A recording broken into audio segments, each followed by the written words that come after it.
ఓం నమః శివాయ. ఓం నమో నారాయణాయ. కర్మ నివారణ కాళభైరవాయ నమో నమః. ఓం కాళకాలాయ విద్మహే కాళాతీతాయ ధీమహి తన్నో నరదృష్టి నివారణ కాళభైరవ ప్రచోదయాత్. హరి ఓం. ఓం మహాదేవ్యై చ విద్మహే విష్ణుపత్నీ చ ధీమహి తన్నో మహాలక్ష్మి ప్రచోదయాత్. హరి ఓం. మా ఛానల్కి స్వాగతం. చూస్తున్న వీక్షకులకు ప్రేక్షకులకు ప్రియ కాళభైరవ భగవద్బంధులకి స్వాగతం పలుకుతూ మమ్మల్ని ఎంతగానో ఆదరిస్తూ ఉండబడినటువంటి ప్రియ సోదరీమణులకు అందరికీ కూడా వరలక్ష్మీదేవి అమ్మవారి యొక్క శుభాకాంక్షలు, ఆశీస్సులు. శ్రావణ మాసంలో అందరికీ శుభాలను, జయాలను, ఐశ్వర్యాలను ప్రసాదించాలని, విద్యార్థులకు విద్యాలక్ష్మిగా, ఉద్యోగస్తులకు ఉద్యోగలక్ష్మిగా, వ్యాపారస్తులకు వ్యాపారలక్ష్మిగా, ఐశ్వర్యవంతులకు ఐశ్వర్యలక్ష్మిగా ప్రసాదించాలని మనసారా కోరుకుంటూ ఆశీర్వచనం. 1/8/2025 నుండి 15/8/2025 వరకు పుట్టినటువంటి వారందరూ కూడా ముందస్తుగా జన్మదిన శుభాకాంక్షలు. గతంలో వివాహం చేసుకున్న వారికి వివాహ వార్షికోత్సవ శుభాకాంక్షలు. ద్వాదశ రాశుల్లో గ్రహ గమనాల్ని ఓసారి వీక్షింపచేద్దాం. మిథున రాశిలో 12 సంవత్సరముల తర్వాత గురువు మరియు శుక్ర భగవానుడు సంయోగ సంచార స్థితి. కర్కాటక రాశిలో రవి బుధ సంచార స్థితి, బుధాదిత్య రాజయోగము. సింహరాశిలో కేతు సంచార స్థితి, కన్యరాశిలో కేతు సంచార స్థితి, కుంభరాశిలో రాహు సంచార స్థితి, మీనరాశిలో శని భగవానుని వక్రగమన సంచార స్థితితో ద్వాదశ రాశుల్లో గ్రహ గమనాలు ఈ విధంగా ఉన్నాయి. సింహరాశి వారు వరలక్ష్మి వ్రత సందర్భంగా అమ్మవారిని ఎలాంటి నైవేద్యం పెట్టడం, ఎలాంటి వర్ణ స్వరూపంతో వస్త్ర స్వరూపంతో పూజించడం, ఎలాంటి నైవేద్యం పెట్టడం వలన గ్రహ దోషం తొలగి గ్రహ ఐశ్వర్యం కలుగుతుందో ఈ వీడియోలో తెలుసుకుందాం. సింహరాశిలో ఏ నక్షత్రాలు వస్తాయి అనగా మఖా నక్షత్రంలోని 4 పాదాలు, పుబ్బా నక్షత్రంలోని 4 పాదాలు, ఉత్తరా నక్షత్రం 1 పాదం కలిపితే సింహరాశి. రాశాధిపతి రవి భగవానుడు. రాశిలోనే కేతు సంచార స్థితి ఉండడం వలన ఉన్నతమైన వృత్తులు, ఉద్యోగ, వ్యాపార కార్యకలాపాలు ఆచరింపజేసేవారు. దూరపు చూపు, ప్రణాళిక, ఐశ్వర్యకరమైనటువంటి జీవితానికి చక్కగా ప్రయాణం ఏర్పాటు చేసుకోగలిగినట్లయితే భవిష్యత్తు చాలా బాగుంటుందని చెప్పి గమనించాలి. ఏడాది తర్వాత కుజభగవానుడు 2వ స్థానంలో సంచారము చేయడం వలన కుజదోష ప్రభావం కారణం వలన ధనపరమైన చిక్కులు పొంచి ఉన్నాయి. తస్మాత్ జాగ్రత్త. 7వ స్థానంలో రాహు సంచారం చేయడం వలన ప్రేమికులు, భార్యాభర్తలు చాలా విభేదాలకు గురయ్యే పరిస్థితి చాలా అధికంగా ఉంటుంది. తస్మాత్ జాగ్రత్త. అష్టమంలో శని భగవానుడు సంచారం చేయడం వలన, అసలు ఇది వర్షాకాలం అవడం వలన వర్షం పడుతున్న కాల సమయంలో చెట్ల కింద ఉండడం కానీ, నీటి ప్రవాహాలతో సాహసోపేత నిర్ణయాలు కానీ చేయొద్దు. మీ జన్మ నక్షత్రం రోజున పూర్ణిమ, అష్టమి తిథి యందున పంచభూతాలతో దయచేసి చెలగాటం ఆడవద్దు. ఏకాదశంలో శుక్రుడు గురు సంచార స్థితి ఉండడం వలన మీరు ఏదైతే పనులు చేయాలనుకున్నారో ధర్మబద్ధంగా ఉండడం వలన స్థిరాస్తులు, చరాస్తులు మీ సొంతం. వ్యయంలో ఏడాది తర్వాత రవి భగవానుడు సంచారము చేయడం, రాశాధిపతి ఖర్చు స్థానంలో ఉండడం, బుధుడు కూడా అక్కడే ఉండడం వల్ల అనవసరమైన ఖర్చులు పొంచి ఉన్నాయి. అనారోగ్యము, అలాగనే ఈతి బాధలు, శత్రుబాధలు పొంచి ఉన్నాయి. ఇలాంటి కాల సమయంలో వృత్తులలో, ఉద్యోగాలలో, వ్యాపారంలో పార్ట్నర్షిప్ వ్యవహార కార్యకలాపాలు ఆచరింపజేసే సమయంలో ఎంతో జాగ్రత్తలు అవసరం. కనుక ఈ వరలక్ష్మి వ్రత సందర్భంగా అమ్మవారికి ఎరుపు రంగు పుష్పాలతో, ఎరుపు రంగు వస్త్రాలతో, అలాగా కేసరి నైవేద్యంగా పెట్టి భక్తులకు నైవేద్యంగా పంచగలిగినట్లయితే కుంకుమార్చన చేసినటువంటి ఆ కుంకుమను అందరి చేత మీరు నుదుట బొట్టు పెట్టించుకోవడం వల్ల, ఎర్రటి కంకణాలు కట్టుకోవడం వలన రుణ సమస్యలు, రోగ సమస్యలు, శత్రు సమస్యలు తొలగిపోతాయని చెప్పి గమనించాలి. మనకు శ్రావణ మాసంలో ముఖ్యమైనటువంటి పండగల గురించి క్లుప్తంగా, సవివరంగా, సంపూర్ణంగా తెలుసుకుందాం. 1వ తారీఖు 8వ నెల 2025 శ్రావణ మాస శుద్ధ అష్టమి శుక్రవారము సందర్భంగా ఆ రోజు స్వాతి నక్షత్రం అయింది కనుక స్వాతి నక్షత్రంలోనే సాక్షాత్గా మహాలక్ష్మీదేవి అమ్మవారు జన్మించడం జరిగింది కనుక కళౌ వెంకటనాయక అనగా వెంకటేశ్వర స్వామి వారిని స్మరించడం, ధ్యానించడం. మనము పసుపు రంగు వస్త్రంలో 27 నాణెములను ఉంచి, కొబ్బరికాయను ఉంచి, నవధాన్యాలను ఉంచి ముడుపు కట్టడం వలన వచ్చే సంవత్సరం లోపల లక్ష్మీదేవి మన ఇంట స్థిర నివాసంగా ఉంటుందని చెప్పి గమనించాలి.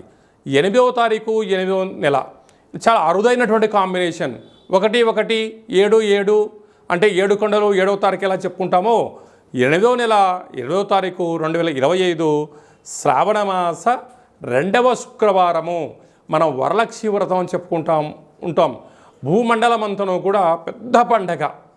మనం ఏ రోజు అమ్మవారిని స్మరించినా, ధ్యానించకపోయినా ఆ వరలక్ష్మి వ్రతం రోజున గృహంని శుద్ధి పెట్టుకొని, ఇంటి సింహద్వారానికి మామిడాకులను ఏర్పాటు చేసుకొని, లక్ష్మీదేవి అమ్మవారిని ఇంటికి ముగ్గుతో స్వాగతం పలికి, యథాశక్తిగా లక్ష్మీదేవి అమ్మవారిని పారిజాత పుష్పాల చేత కానీ, మల్లె పుష్పాలతో కానీ, విరజాజులతో కానీ, చామంతులతో కానీ, ఇంకొంచెం శక్తి కలిగినటువంటి భక్తులు వెండి పుష్పాలతో కానీ, ఇంకొంచెం శక్తి కలిగిన భక్తులు బంగారు పుష్పాలతో అర్చన చేయడం వలన లక్ష్మీదేవి అమ్మవారి యొక్క కృప కటాక్ష వీక్షణ వారికి కలుగుతుంది. ఇక్కడ వస్తువు ప్రధానం కాదు, భక్తి ప్రధానము కనుక అమ్మవారిని మనస, వాచ, కర్మణ ఎవరైతే పూజిస్తారో వారికి అద్భుతమైన లక్ష్మీదేవి అమ్మవారి యొక్క ఐశ్వర్యం కలుగుతుంది. అలాగనే గృహంలో అందరూ నిత్య సౌభాగ్యం, నిత్యము ఐశ్వర్యం ఉండడం కోసము మనం ఆ రోజు ఏం చేస్తామంటే వరలక్ష్మి వ్రతాన్ని ఏర్పాటు చేసుకొని, శనగలను నానబోసుకొని, పాయసాన్న భక్ష్య భోజనాలు ఏర్పాటు చేసుకొని బంధువులకు, మిత్రులకు, స్నేహితులకు, సన్నిహితులకు ఆ రోజు మనం పేరంటానికి పిలిచి వారికి లక్ష్మీదేవి అమ్మవారి యొక్క పేరు చెప్పి వాయన తాంబూలాన్ని ఇస్తూ ఉంటాం. అనక శ్రావణ మాసంలో మన ఇంటికి వచ్చిన ప్రతి ఒక్క పురుషుడు నారాయణ స్వరూపమని, స్త్రీమాతలు ఆడవారందరూ కూడా లక్ష్మీమాత స్వరూపమని భావించాలి. వచ్చిన వారిని సగౌరవంగా ఇంటికి ఆహ్వానం చేసి వాళ్ళు కాళ్ళు కడుక్కోమని చెప్పి వారి యొక్క కాళ్ళకు పసుపును పూసి వారికి కంఠం దగ్గర గంధపు చుక్కను పెట్టి చేతికి కంకణాన్ని కట్టి వారి చేత మనస్ఫూర్తిగా అమ్మవారికి ఒక మంగళహారతి ఇప్పించి యథాశక్తిగా మనకి ఏది శక్తి కలిగితే భగవంతుడికి ఫలం, పత్రం, పుష్పం, తోయమన్నట్లుగా యథాశక్తిగా వారికి మనము వాయన తాంబూలాన్ని ఇవ్వగలిగినట్లయితే వారు మనస్ఫూర్తిగా తీసుకొని దీర్ఘాయుష్మాన్ భవ, దీర్ఘసుమంగళీ భవ, శీఘ్రమేవ పుత్రికా ప్రాప్తిరస్తు, అఖండ రాజయోగ ప్రాప్తిరస్తు అని చెప్పి పెద్దవారు ఏది ఆశీర్వదిస్తే ఆ ఇంటి యొక్క గృహిణికి, యజమానికి విజయం కలుగుతుంది. ఇక్కడ మనకు విశేషం ఏమిటయ్యా అంటే లక్ష్మీదేవి అమ్మవారి దగ్గరికి ఒక రాజు వెళ్ళి పూజ చేశాడు అనుకోండి, రాజేంద్ర నరేంద్రుడిలాగా ఆశీర్వచనం ఇస్తుంది. అంటే వచ్చినవాడెవరు? రాజు. పరిపాలన చేసే యోగ్యత, శక్తి కోసము రాజరాజేశ్వరి స్వరూపంగా ఆశీర్వచనం ఇస్తుంది. ఒక చిన్నపిల్లలు వెళ్ళి దండం పెట్టుకున్నారు, విద్యాలక్ష్మిగా ఆశీర్వచనం ఇస్తుంది. వ్యాపారస్తుడు వెళ్ళాడు, ఆకర్షణ లక్ష్మీ గణపతిగా ఆశీర్వచనం ఇస్తుంది. అంటే వెళ్ళిన వ్యక్తి యొక్క స్థితిని బట్టి ఆ అమ్మ మనల్ని కాపాడుతుంది. కనుక మన ఇంటికి గృహానికి వచ్చిన వారందరినీ కూడా మనము ఎంత చిత్తశుద్ధితో గౌరవిస్తామో వారి యొక్క మనసులోంచి వచ్చే ఒక ప్రతి మాట వీళ్ళు మాట్లాడుతున్న మాట కాదు, సాక్షాత్తుగా వైకుంఠంలో ఉండబడినటువంటి లక్ష్మీమాతనే వీరిని వీరి యొక్క మనసులో దూరి వీరి యొక్కతో ఆశీర్వదింపచేస్తుంది అని చెప్పి మనం గమనించగలగాలి. ఈ విధంగా మనము లక్ష్మీదేవి అమ్మవారిని స్వాగతం పలుకుతూ అమ్మవారి యొక్క సేవ ఎవరైతే చేస్తామో వారందరికీ కృప కటాక్ష వీక్షణ అందరికి కూడా ప్రసరించాలని కోరుకుందాం. ఇంకొంచెం శక్తి కలిగింది అనుకుందాం. ఇంటి యొక్క గృహిణి యజమాని ఎంత బరువు అయితే ఉంటారో అంత బరువు కలిగినటువంటి లక్ష్మీ నాణ్యములను రూపాయి బిళ్ళలను తులాభారం చేసుకొని భక్తులకు ప్రసాదంగా పంచగలిగినట్లయితే రాబోయేటువంటి 7 తరాల వరకు ధనానికి ధాన్యానికి ఐశ్వర్యానికి లోటు ఉండదని చెప్పి గమనించాలి. అందుకే కళవు వెంకటనాయక అనగా వెంకటేశ్వర స్వామి వారి దగ్గరికి వెళ్ళిన వారికి రూపాయి బిళ్ళలతో తులాభారం చేస్తూ ఉంటారు. మధుర వెళ్ళిన వారు వెన్నతో తులాభారం చేస్తూ ఉంటారు. మనకు తెలంగాణ రాష్ట్రంలో సమ్మక్క సారక్క దేవాలయం దగ్గరికి వెళ్ళిన వారు బెల్లంతో తులాభారం చేస్తూ ఉంటారు. ఎందుకయ్యా అనగా ఆ తులాభారాన్ని చేయడం వల్ల వారు ఎంత బరువు అయితే ఉంటారో అంత బరువు కలిగిన పదార్థాన్ని దాన ధర్మము చేయడం వలన ఐశ్వర్యము ఆనందము యోగము రాజయోగము ఆ అమ్మవారు మనకు ప్రసాదిస్తుంది. కనుక ఈ శ్రావణమాస సందర్భంగా మనమందరము కూడా ఇలాంటి తులాభార మహోత్సవ కార్యక్రమంలో పాల్గొందాం. అమ్మవారి యొక్క ఆశీస్సులు పొందుదాం. ఐశ్వర్యానికి ఆనందానికి మన ఇంట లక్ష్మీదేవి స్థిర నివాసంగా ఉండాలని కోరుకుందాం. అదే కాకుండా మనకు 9వ తారీఖున రాఖీ పూర్ణిమ, రక్షాబంధనము, జంధ్యాల పండగ అంటారు. అనగా బ్రాహ్మణ వైశ్య క్షత్రియ విశ్వకర్మలు పద్మశాలీలు ఈ 5 వర్ణాల వరకు యజ్ఞోపవీతం ఉంటుంది. ఆ రోజు యజ్ఞోపవీతాన్ని మార్చుకోగలగాలి. తల్లిని మించిన దైవము లేదు, గాయత్రి మంత్రాన్ని మించినటువంటి మంత్రము లేదు, సుదర్శన యంత్రాన్ని మించిన యంత్రము లేదు అని చెప్పి మనకు వేదం చెప్తుంది. కనుక నువ్వు ఏ రోజు ఏం చేసినా చేయకపోయినా ఈ శ్రావణమాస పూర్ణిమ సందర్భంగా యజ్ఞోపవీత ధారణ చేసి కనీసం ఒక 108 సార్లు, కుదరలేదు కనీసం 27 సార్లు గాయత్రి మంత్రాన్ని ఓం భూర్భువత్స్వః తత్స్వవితుర్వరేణ్యం భర్గో దేవస్య ధీమహి ధియో యో నః ప్రచోదయాత్ అనేటువంటి మంత్రాన్ని ప్రాతకాలము మధ్యాహ్నము సాయం సంధ్య గావిత్రి సావిత్రి మహాసరస్వతి అంటే అమ్మవారు ఈ 3 రూపాల్లో ఉంటూ మనల్ని కాపాడుతూ ఉంటుంది.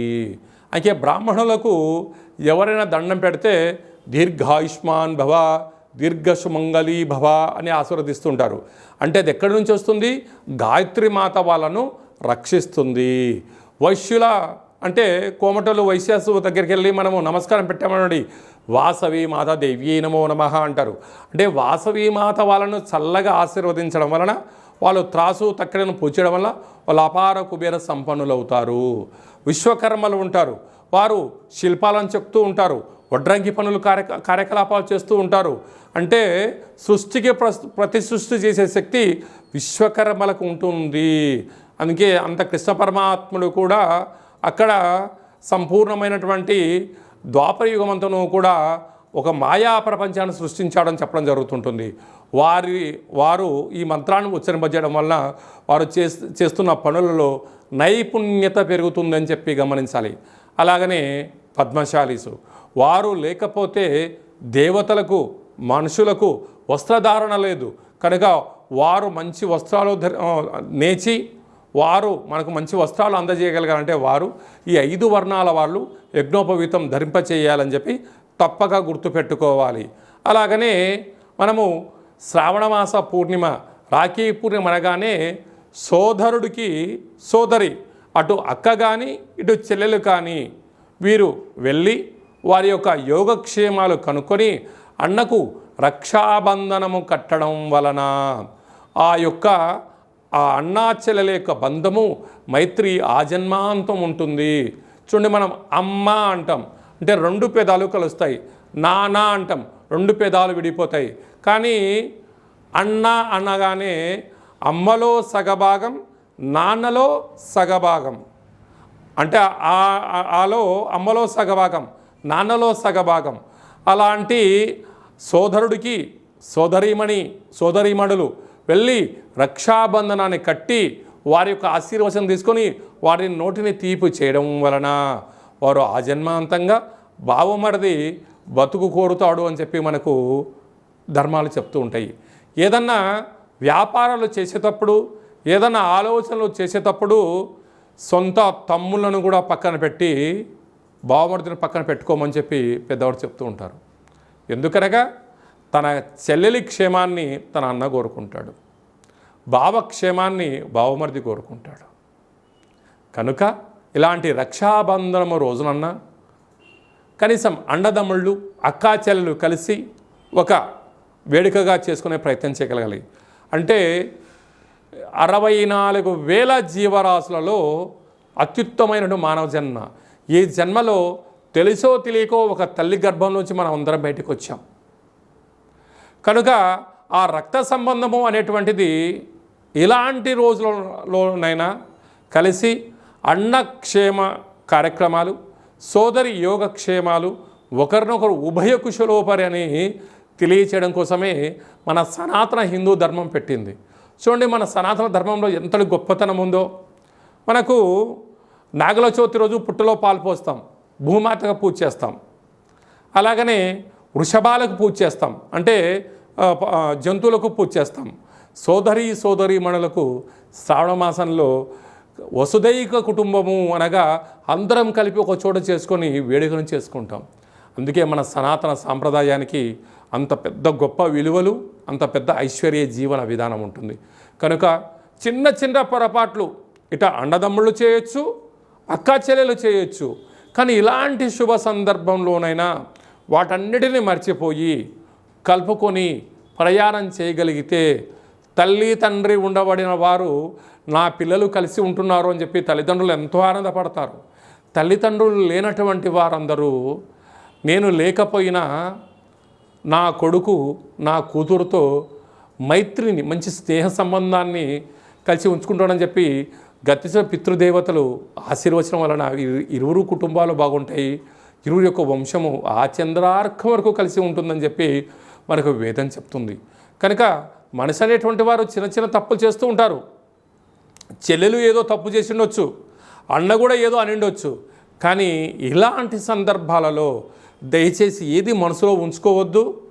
అన్నీ మర్చిపోయి అన్న చెల్లెలతో మాట్లాడడంలో తప్పలేదు, చెల్లెలు వచ్చి అన్నతో మాట్లాడడం తప్పలేదు, ఇరువురు కుటుంబాల్లో ఎవరు కుటుంబానికి వెళ్ళినా తప్పలేదు. వెళ్ళి ఆ యొక్క రక్త సంబంధాన్ని, ఈ జన్మకే మనం రక్త సంబంధమే ఉంటాం కనుక ఈ జన్మలో ఉండబడినటువంటి మైత్రి బంధాన్ని కాపాడుకుందాం. భావితరాలలో మన పిల్లల్ని కూడా వారికి మన రక్త సంబంధం ఇది, నువ్వు చెల్లెలతో ఇలా ఉండాలి, నువ్వు అన్నతో ఇలా ఉండాలని మనం ఆచరింపచేస్తే మన పిల్లలు ఆచరింపచేస్తారు. మనం ఆచరించలేదు, మన పిల్లలు ఆచరింపచేయరు. కనుక అందరికీ సోదరీమణులకు అందరికీ కూడా, సనాతన ధర్మ సంరక్షకులకు, జ్యోతిష్య అభిమానులకు అందరికీ కూడా రక్షాబంధన శుభాకాంక్షలు. అందరికీ శుభాన్ని, జయాన్ని, ఐశ్వర్యాన్ని ప్రసాదించాలని మరొక్కసారి మహాలక్ష్మీదేవి అమ్మవారిని కోరుకుందాం. ఇంకనూ మనము శ్రావణ మాసంలో విజయాన్ని సాధించగలగాలి అన్నట్లయితే మనకు శ్రావణ మాసంలో శుక్రవారం రోజున ఉతికిన వస్త్రాలు ధరింపచేయడం, ఇంట్లో మనము లక్ష్మీదేవి అమ్మవారికి పూజ చేయడం, సంపూర్ణమైన ఐశ్వర్య జీవనాన్ని పొందడం, మనకు ఏది కలిగితే అది శక్త్యానుసారంగా వాయనాన్ని తాంబూలం ఇవ్వడం, స్త్రీమాతకు ఒక మంచి విస్తర వేసి భోజనాన్ని ఏర్పాటు చేయడం, పసిపిల్లలకు చిన్న చాక్లెట్ల లాంటివి ఏర్పాటు చేయగలిగినట్లయితే జాతకంలో ఉండబడినటువంటి గ్రహదోషం తొలగి ఐశ్వర్యం కలుగుతుందని చెప్పి కూడా మీరు గమనించగలగాలి. ఇంకనూ మనం విజయం సాధించగలగాలి అన్నట్లయితే ఈ యొక్క పాత్ర కంచు పాత్ర, కంచు మోగినట్టు కనకంబు మోగదు గదరా సుమతి అని చెప్పి మనకు సుమతి శతకంలో చెప్పడం జరిగింది. ఇందులో 12 రాసులు అచ్చు వేయడం జరుగుతుంది. ఈ పాత్రను ఇలా ఎడమ చేతులతో పట్టుకొని ఇలా ఇలా ఒక్కసారి శబ్దం చేస్తే ఈరోజు ఓంకార శబ్దం రావడం ప్రారంభిస్తుంది.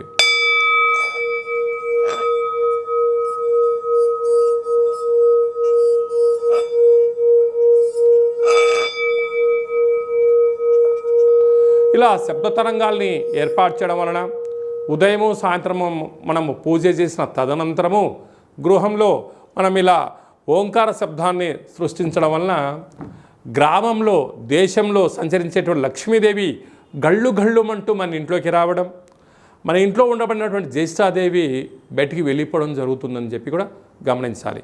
ఈ అక్షయ పాత్రతో పాటు మీకు కాళభైరవ స్వామి యొక్క పూజా కార్యక్రమం 27 రకాల వస్తువులతో దిష్టి తీయించడం కూడా జరుగుతుంది. కనుక మనమందరము కూడా ఈ శ్రావణ మాసంలో కాళభైరవ స్వామికి అక్షయ పాత్రను ఇంట్లో ఉంచుకుందాం. ఐశ్వర్యానికి ఆనందానికి స్వాగతం పలుకుతామని చెప్పి గమనించాలి. మీ వ్యక్తిగత జాతకం తెలుసుకోవాలనుకుంటున్నారా? మీ పేరు, పుట్టినటువంటి తేదీ, నెల, సంవత్సరం, పుట్టిన సమయం రాసి మీరు వాట్సాప్లో పంపించగలిగినట్లయితే 100 సంవత్సరముల జాతకాన్ని సంపూర్ణంగా సవివరంగా వ్రాసి మీకు పంపించి మీరు పుట్టినప్పుడు గ్రహ గమనాలు ఎలా ఉన్నాయి, ప్రస్తుతం ఎలా ఉంటున్నాయి, రాబోయే కాలంలో ఎలా ఉండబోతున్నాయో వివరిస్తూ మీరు విజయం సాధించేంత వరకు మన యొక్క కాళభైరవ ఆశ్రమం దగ్గర నుంచి అన్ని విధాలా మీకు తోడు నీడగా ఉంటామని చెప్పి గమనించగలగాలి. అదే కాకుండా కూడా చాలామందికి పుట్టినటువంటి కాల సమయంలో డేటా బర్తులు లేనటువంటి వారికి మీ పేరు యొక్క మొదటి అక్షరాన్ని అనుసరిస్తూ రాశిని అనుసరిస్తూ గవళ ద్వారా అనగా రమణ శాస్త్రం ద్వారా భూత భవిష్యత్ వర్తమానాన్ని తెలియజేయడం జరుగుతుంది. కనుక జాతకాన్ని తెలుసుకుందాం, జీవితంలో ఉండబడిన అడ్డంకులను తొలగించుకుందాం, ఐశ్వర్యాన్ని ఆనందాన్ని పొందుదామని చెప్పి గమనించాలి. కనుక ఆసక్తి గలవారు అపాయింట్మెంట్ తీసుకొని సంప్రదించగలరు. అందరికీ ఈ శ్రావణ మాసంలో శుభం, జయం, లాభం జరగాలని కోరుకుంటూ ఆశీర్వచనం. ఓం శతమానం భవతి శతాయు పురుష సతేంద్రియ ఆయుష్యేవేంద్రియే ప్రతిష్టతి ధనం ధాన్యం బహుపుత్రలాభం శత సంవత్సరం దీర్ఘమాయు సర్వే జనా సుఖినో భవంతు లోకా సమస్తా సుఖినో భవంతు సర్వం మహాలక్ష్మీదేవతార్పణమస్తు. హరి ఓం. ఈ వీడియో మీకు నచ్చినట్టయితే లైక్ చేయండి, షేర్ చేయండి. అందరికన్నా మీ వ్యక్తిగత జాతకాన్ని ముందుగా మీరు తెలుసుకోవాలి అనుకుంటున్నట్లయితే మా ఛానల్ని సబ్స్క్రైబ్ చేసుకోండి, గంట సింబల్ ప్రెస్ చేయండి, అలానే బటన్ కూడా తెలియచేయండి. హిందూ ధర్మాన్ని కాపాడండి.